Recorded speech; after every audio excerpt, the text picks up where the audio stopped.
So I just want to do a quick video about my thoughts about what Shad has been saying about, what makes a good weapon, what makes a bad weapon.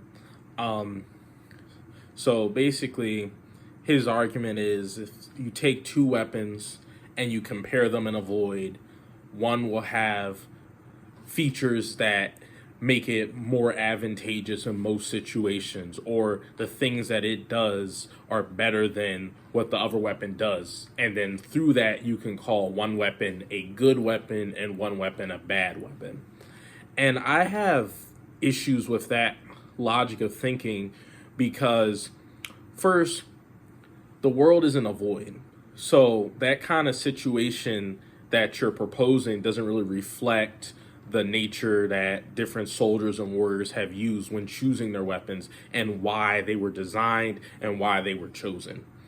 The second reason is I don't think that Shad or me or anyone really has the full context of how all of these historic weapons are used when we can't really go and talk to someone who was experienced with it. And so it can lead to things where someone comes out and says, this weapon is really ineffective against X, and then you're not really understanding the full context, if I channel my Matt Easton, of the weapon. So, for example, Shad's argument, I feel, instead of saying best weapon, what he's really saying is most versatile weapon. The weapon that will, in most situations, have some way to offend or defend against, other people or, in a certain situation.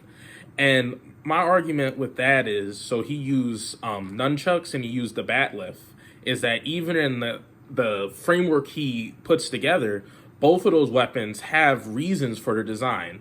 For nunchucks, concealability, not being able to carry something that looks like a weapon. If you have a stick and you can break it in half, it's easier to conceal.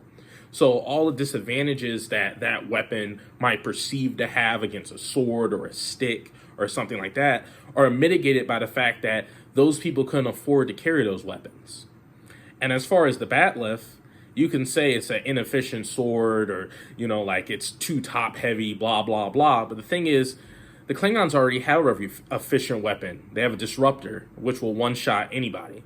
And the thing is, the bat lift has a ritual significance. Also, the Klingons have swords and spears and axes and all sorts of other weapons, but the bat lift is seen as the most honorable. So to just see it from the standpoint of, well, this weapon could be more efficient and therefore it's a bad weapon, doesn't take into account the full context of it. That's the weapon of duels for the Klingons. That's the weapon that gives the most honor, and even the disadvantages that it might perceive to give you actually helps that warrior and at least his status in the culture.